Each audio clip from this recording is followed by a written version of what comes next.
The shuttle was falling apart around her. Doctor gripped her seat as the small vessel shook and screamed through the atmosphere of an unknown world. Red lights flashed everywhere. Alarms rang so loud that she could barely hear her own thoughts. Smoke filled the cabin, and through the cracked window she saw nothing but fire and clouds. "Hold on," shouted Lieutenant Daniel Pierce from the pilot's seat. His hands moved fast across the controls but could see the fear in his eyes. The shuttle had lost all power. They were not flying anymore. They were falling. Closed her eyes and thought of Earth. She thought of her small apartment, her cat, her mother's voice on the phone every Sunday. She thought of all the things she had left behind to join the crew of the Starboard Hope, a research vessel sent to explore distant planets. She had wanted adventure. She had wanted to discover new life. Now she was going to die on a planet that did not even have a name. The ground came up fast. Daniel pulled hard on the controls, trying to slow them down, trying to give them a chance. The shuttle hit the trees first. Branches cracked and broke against the hull. Then they hit the ground. Everything went black. When opened her eyes, she did not know how much time had passed. Minutes, hours, she could not tell. The cabin was dark and quiet now. The alarms had stopped. The only sound was the soft ticking of cooling metal and the distant calls of strange birds outside. She tried to move and felt pain shoot through her left arm. It was not broken, but it was badly bruised. She had cuts on her face and her head hurt, but she was alive. She was alive.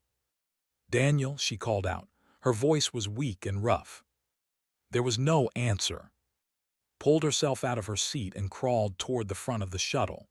The cockpit was crushed. Metal had folded inward like paper. Daniel was still in his seat, but she could see right away that he was gone. His eyes were closed and there was blood on his face. He looked peaceful, like he was sleeping, but knew he would never wake up. She sat there for a long time, holding his hand. She did not cry. She was too shocked to cry. Daniel had been a good man. He had a wife back on Earth, a daughter who was only 4 years old. He had shown pictures of them during the long months in space. Now he would never see them again. "I'm sorry," whispered. "I'm so sorry." She knew she could not stay in the shuttle. The hull was damaged and there might be a fuel leak. She had to get out and find shelter. She had to survive. That was what Daniel would have wanted. It took her an hour to gather supplies from the wreckage. She found a medical kit, some food packets, a water purifier, a knife, and a small emergency beacon. The beacon was damaged, but thought she might be able to fix it if she had time. She also found the small computer she used for her research. The screen was cracked, but it still worked. She stepped out of the shuttle and looked at the world around her. It was beautiful. The shuttle had crashed in a clearing surrounded by tall trees with silver bark and golden leaves. The sky was pale purple and 2 small moons hung low on the horizon. The air was warm and smelled like flowers and rain. Strange plants grew everywhere with colors had never seen before. Red vines climbed the trees. Blue mushrooms dotted the ground. In the distance, she could hear the sound of running water. Had studied many planets, but she had never seen one like this. It was alive in a way that made her feel very small and very alone. She set up a simple camp near the shuttle, using a torn piece of hull as a shelter. She treated her wounds with the medical kit and ate a small meal of dried protein. As the sun began to set, painting the sky in shades of orange and pink, she worked on the emergency beacon. The damage was bad but not impossible to fix. She would need several days, maybe more. That night did not sleep well. The forest was full of sounds she did not recognize. Clicks and whistles and low, humming noises that seemed to come from everywhere and nowhere. She kept her knife close and stared into the darkness, waiting for something to attack. Nothing came. On the second day, explored the area around the crash site. She found a small stream not far away, the water clear and cold. She tested it with her equipment and found it safe to drink. She collected samples of plants and soil, recording everything on her. It was what she had been trained to do. It helped her feel normal, even in this strange place. On the third day, she noticed she was being watched. It happened in the afternoon. Was gathering firewood near the edge of the clearing when she felt a strange prickling sensation on the back of her neck. She turned around slowly, scanning the tree line. At first she saw nothing, just shadows and leaves. Then very slowly she noticed movement, small shapes in the darkness between the trees, eyes that caught the light and glowed like tiny stars. Froze, her heart beat fast in her chest. She reached for her knife, ready to defend herself. The shapes did not move closer, they just watched. Picked up a long stick from the ground, thinking she might use it as a weapon. The moment she lifted it, the shapes vanished. 1 second they were there, and the next they were gone, melting into the forest like smoke. Stood alone in the clearing, breathing hard. She did not know what she had seen. Animals, maybe. Curious creatures checking out the strange visitor who had fallen from the sky. She told herself it was nothing to worry about. But that night, as she sat by her small fire, she heard sounds in the darkness again. Clicks and whistles, soft and rhythmic. They sounded almost like voices, almost like words. Stared into the fire and wondered what was out there, watching her from the shadows. She wondered if she was the observer or the observed. She did not know it yet, but her life was about to change forever. The creatures in the forest had seen her lift that stick. They had seen the way she moved, the way she thought, the way she used tools, and they had made a decision. They would come back. They would learn more about this strange being who had fallen from the stars. And then, when they were ready, they would teach her. The creatures came back the next morning. Was sitting by the remains of her fire, eating a small breakfast of dried fruit, when she saw them at the edge of the trees. This time, they did not hide as well. This time, they let her see them clearly. There were 3 of them, small creatures about the size of large cats, covered in silver-blue fur that seemed to shimmer in the early morning light. They had 6 limbs, 4 for walking and 2 smaller ones near their chests that looked almost like arms. Their faces were round and soft, with large eyes that glowed a pale gold color. They had small ears that twitched and turned toward every sound. Sat very still. She did not want to scare them away. She watched them as they watched her, and for a long moment nobody moved. Then one of the creatures took a small step forward. It had a dark spot on its forehead, like a mark or a birthmark. Decided to call it Spot in her mind. The creature tilted its head and made a soft clicking sound.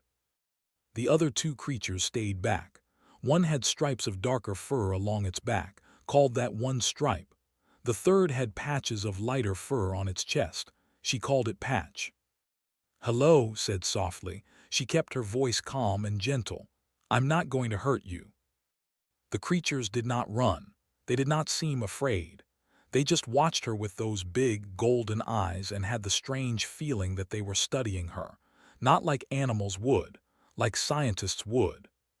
She reached for her slowly and began to record what she saw. 3 creatures, she noted, possibly juveniles based on size and behavior. 6 limbs. High intelligence suggested by observational behavior. No signs of aggression. The creatures stayed at the edge of the clearing for about an hour. Then, when the sun rose higher in the sky, they turned and disappeared into the forest. Watched them go and felt a strange sadness. She had not realized how lonely she was until she had company, even company that did not speak. The next day the creatures came back at the same time. Dawn, just as the purple sky began to lighten. They sat at the same spot at the edge of the trees and watched go about her morning routine. She made a fire. She cooked her food. She worked on the emergency beacon. They watched everything. Began to talk to them as she worked. She knew they could not understand her, but it felt good to hear her own voice. She told them about Earth, about the oceans and the mountains and the cities full of people. She told them about her job as a scientist who studied alien life. She told them they were the most interesting things she had ever found. The creatures listened. Their ears turned toward her when she spoke, and sometimes they made soft sounds to each other, little clicks and whistles that sounded almost like conversation. On the fifth day, tried something new. She left a small piece of food near the edge of the clearing, not far from where the creatures usually sat. Then she moved back to her camp and waited. The creatures arrived at dawn as always. They noticed the food right away. Spot crept forward slowly, sniffing the air. It reached the food and picked it up with its small arm-like limbs, turning it over and studying it carefully. Then it put the food back down on the ground and returned to the others. They did not eat it. They were not interested in her food. Was confused at first, then she understood. They were not here to take from her. They were here to learn about her. The food was not what they wanted. They wanted something else. On the sixth day, noticed something that made her heart beat faster. She was fixing the emergency beacon, using a small tool to connect two broken wires. It was delicate work, and she had to focus hard. When she finally looked up, she saw that the three creatures had moved much closer than before. They were not at the edge of the clearing anymore. They were only about 10 meters away, and they were staring at her hands.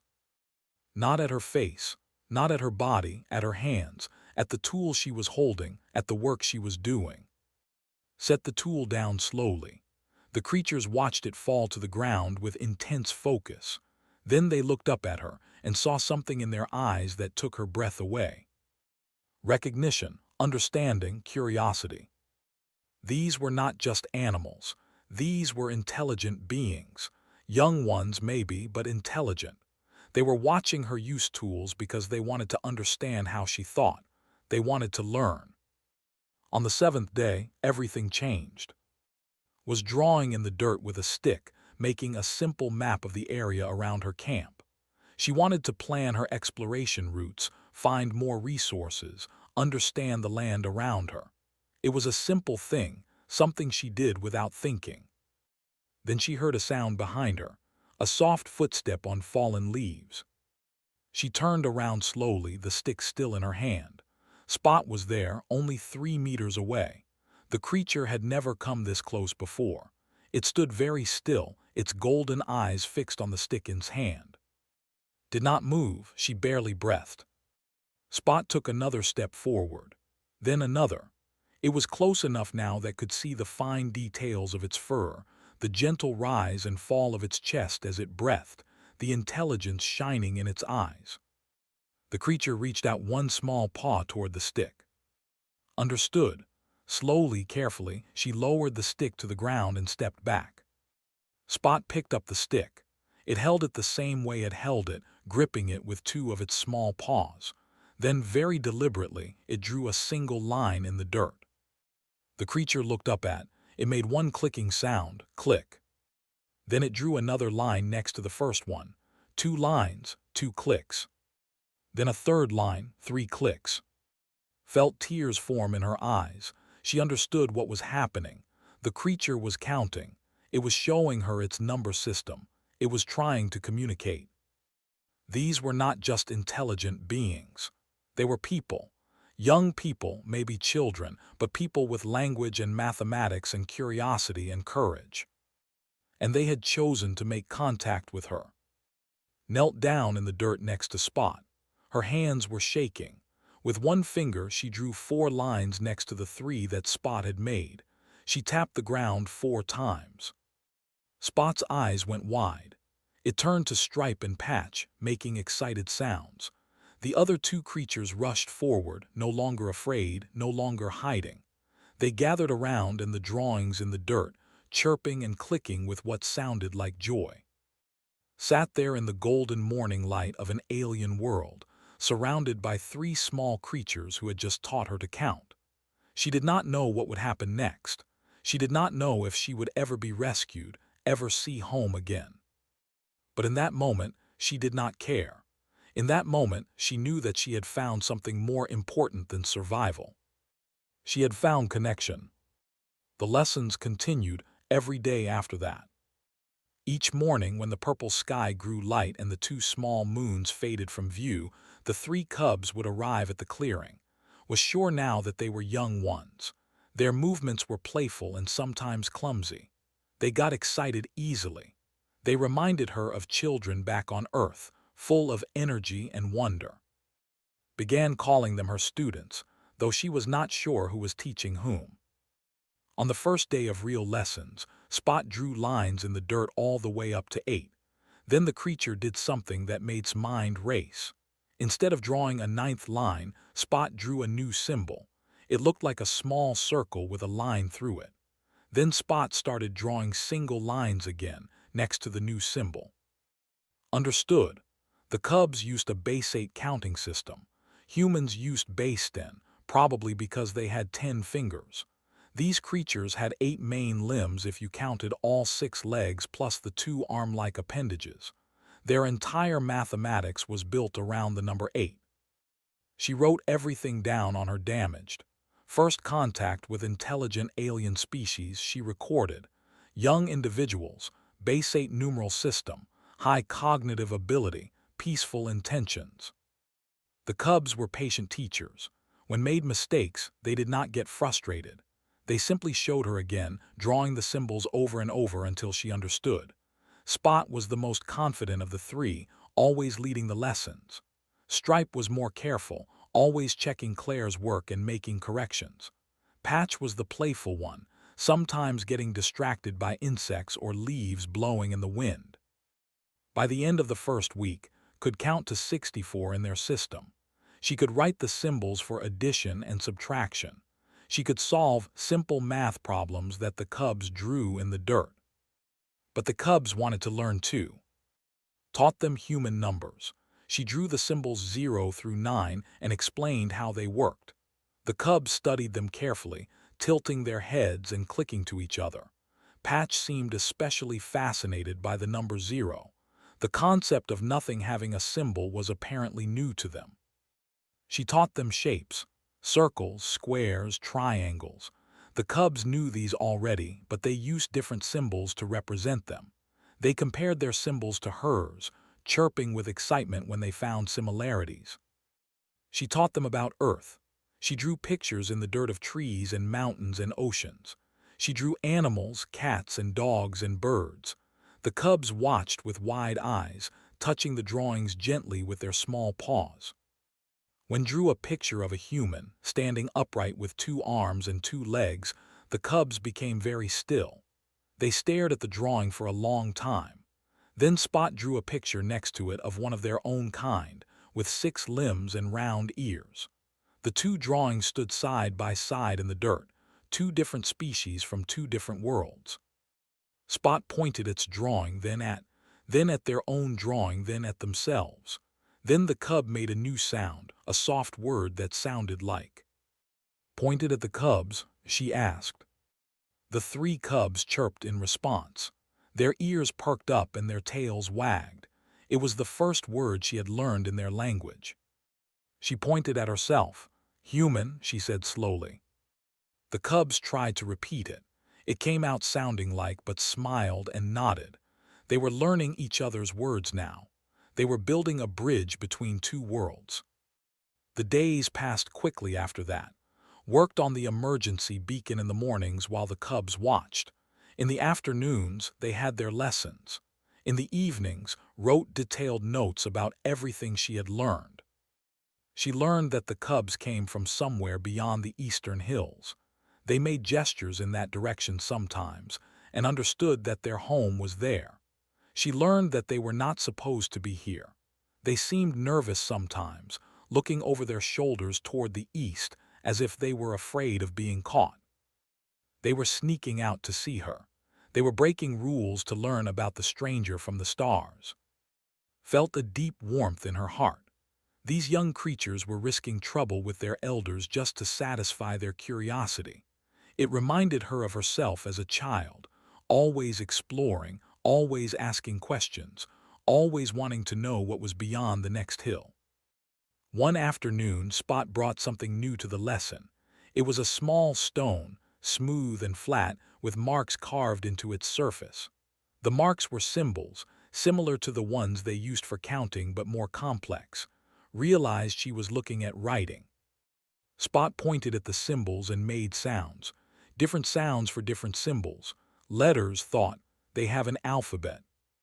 She took out her and showed them human writing.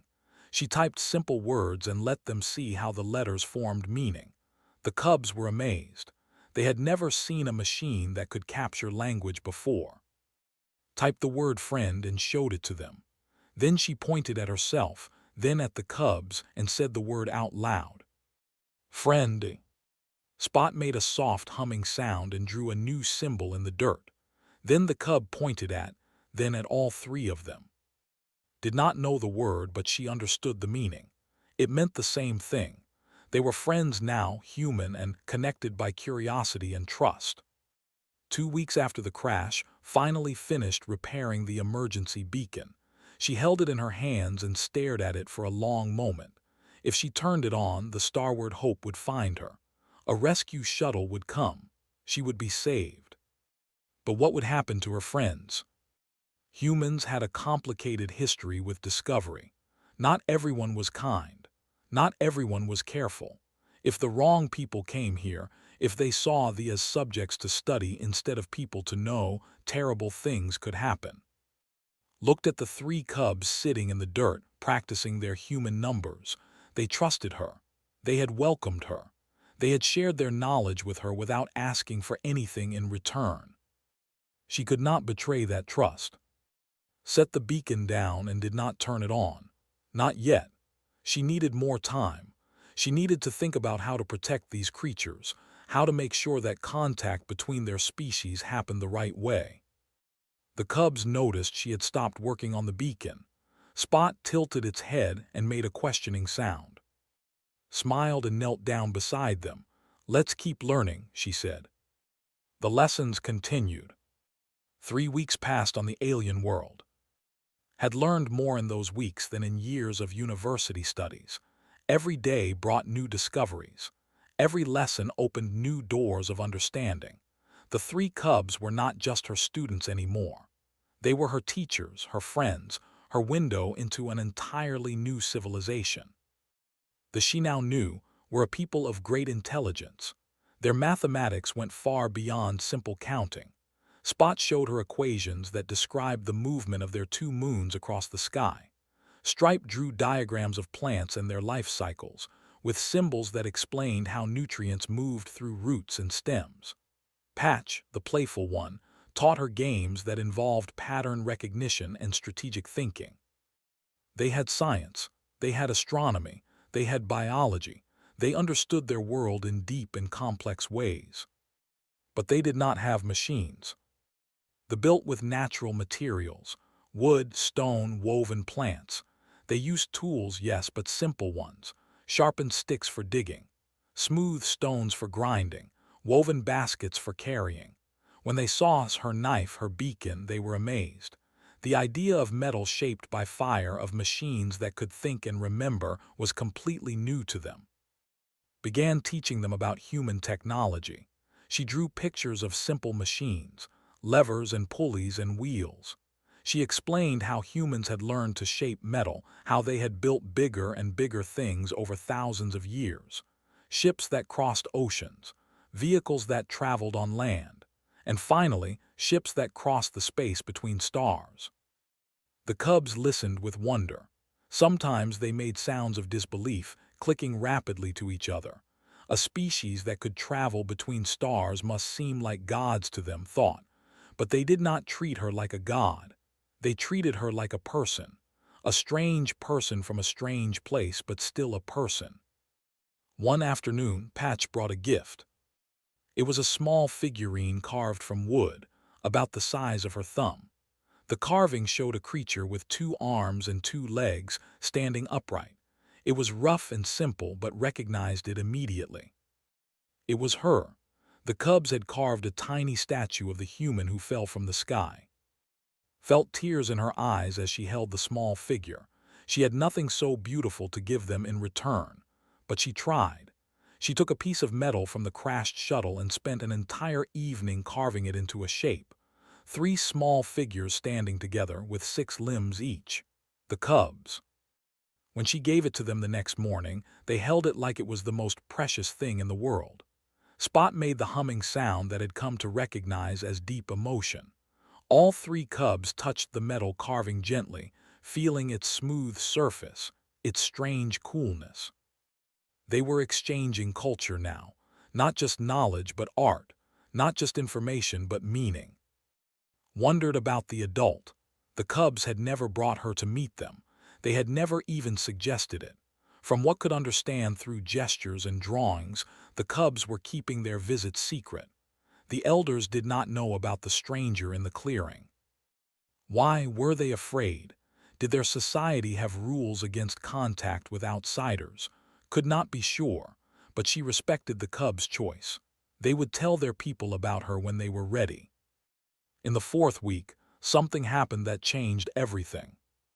Was in the middle of a lesson, teaching the cubs about the solar system.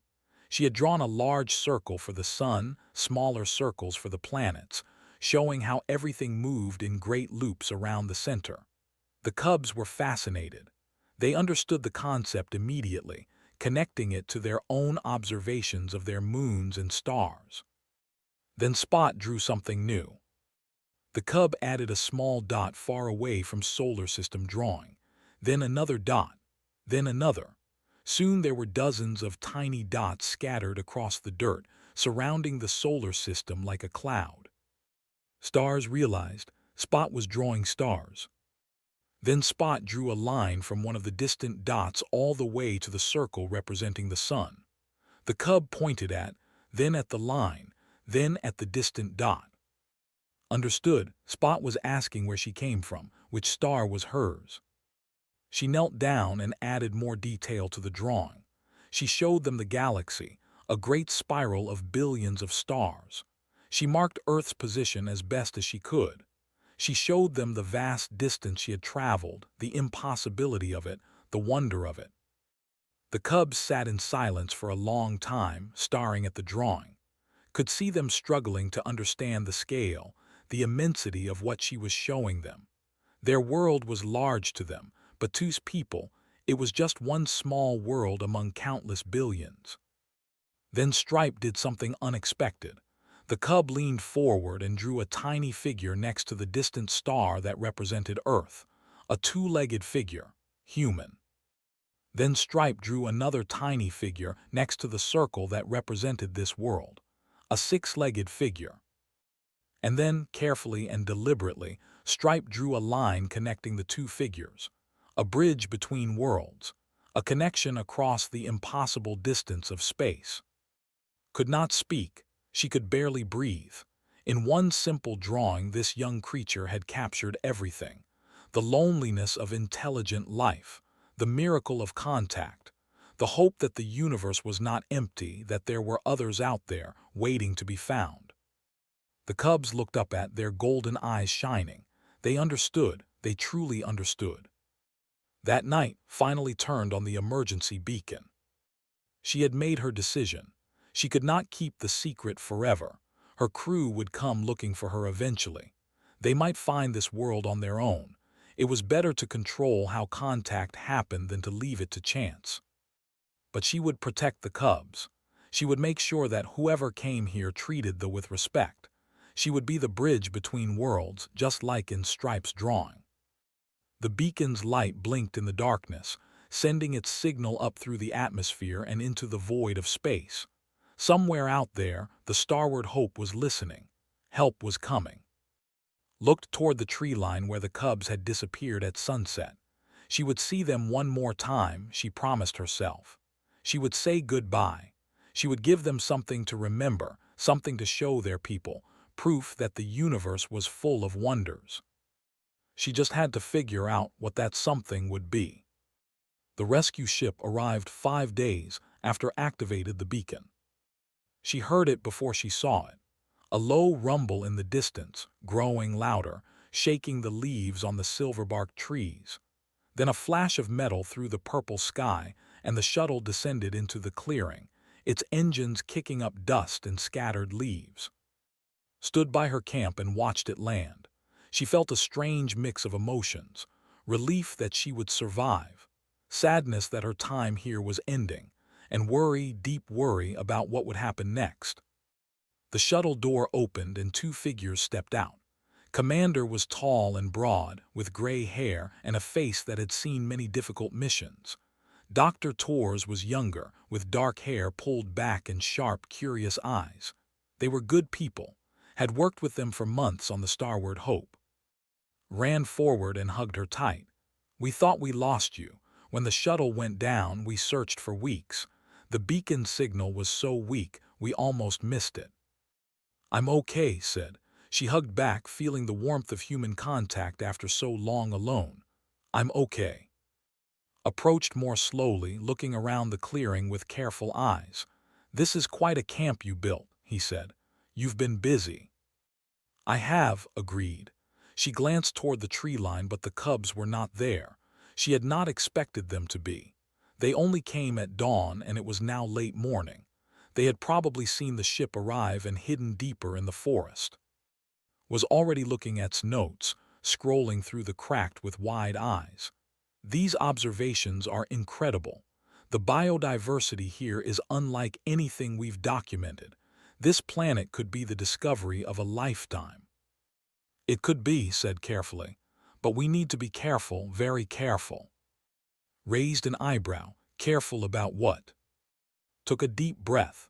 She had practiced this moment in her mind many times, but now that it was here, she did not know exactly what to say. She wanted to protect the cubs. She wanted to protect their entire species, but she also knew that secrets never stayed secret forever. There's intelligent life here, she said, and went very still. What do you mean? Asked slowly. I mean exactly what I said. There are intelligent beings on this planet. They have language, they have mathematics, they have culture and art and science. They're not just animals, they're people. His eyes went wide. Have you made contact? Yes, nodded. 3 young ones. They found me about a week after the crash. They've been visiting me every day since then, teaching me their counting system, learning about us. His face was serious. You know the protocols for first contact. This should have been reported immediately. There are procedures, regulations, entire departments trained for this kind of situation. I know, said, but I also know what can happen when those procedures go wrong, when contact becomes exploitation, when curiosity becomes conquest. I've read the history books. I've seen what my species has done to others. There was a long silence, and looked at each other, then back at. What do you want us to do? Asked softly. Told them her plan.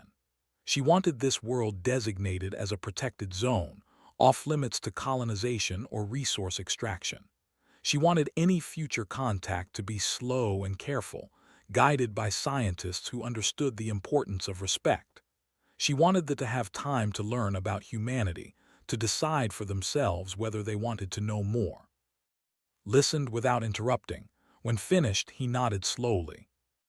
I can't promise anything, he said. These decisions are above my rank, but I'll include your recommendations in my report. And for what it's worth, I think you're right.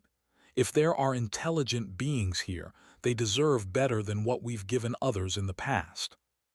Felt some of the tension leave her shoulders. It was not a guarantee, but it was a start. We should leave before dark, said. Can you be ready in an hour? Yes, said, but there's something I need to do first, alone. Frowned but put a hand on his arm. Let her, said. She's earned that much. Gathered her things and walked toward the tree line. She carried a small bundle wrapped in cloth, something she had spent the last 5 nights creating, the most important thing she had ever made. She walked into the forest, following the path the cubs always took when they left at sunset. The trees closed around her, silver and gold, full of strange sounds and alien smells. She walked for about 20 minutes before she found what she was looking for. A small clearing hidden deep in the woods, and there waiting for her were Spot, Stripe, and Patch. The cubs chirped with excitement when they saw her. They rushed forward, touching her hands, making happy sounds. But then they noticed the change in her. They saw the sadness in her eyes. They understood. Knelt down so she was at their level. She looked at each of them in turn. Spot, bold and curious. Stripe careful and wise, Patch playful and kind, her friends, her teachers. "I have to go," she said. She knew they did not understand her words, but she hoped they understood her meaning. "My people came for me. I have to go back to the stars." The cubs made soft sounds, sad sounds. Their ears drooped and their tails went still. Unwrapped the bundle she was carrying. Inside was a flat piece of wood, smooth and carefully shaped. She had carved it from a branch of one of the silver trees, working every night by firelight. On one side of the wood, she had carved the human numerals 1 through 10, clean and clear, exactly as she had taught them. On the other side, she had carved the symbols for the same numbers, the base 8 system they had taught her, with as much accuracy as she could manage. 2 languages, 2 worlds, 1 piece of wood. She handed the tablet to Spot.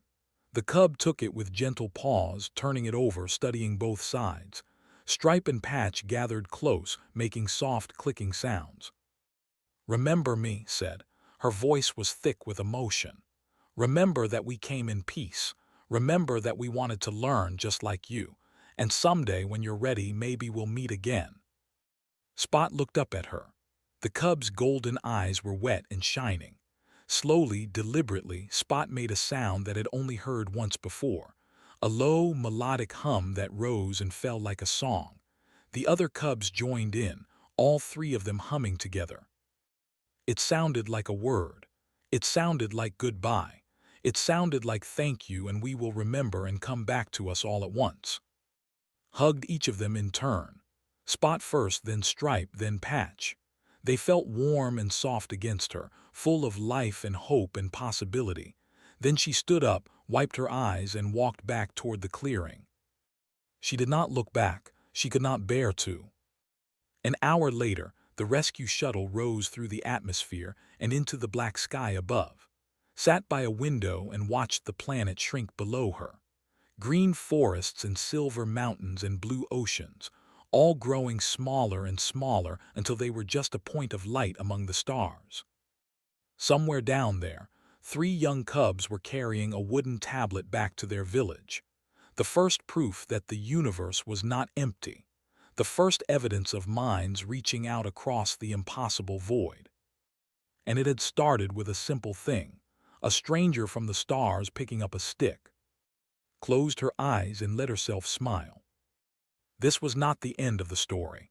It was only the beginning. Someday, humans would meet again. Diplomats and scientists and explorers would come to that small world and learn from its people. They would see ships that sailed between stars. Humans would learn the ancient knowledge hidden in songs. 2 species, alone in the universe, finding each other. It was the oldest story there was, and the most important. Opened her and began to write her report.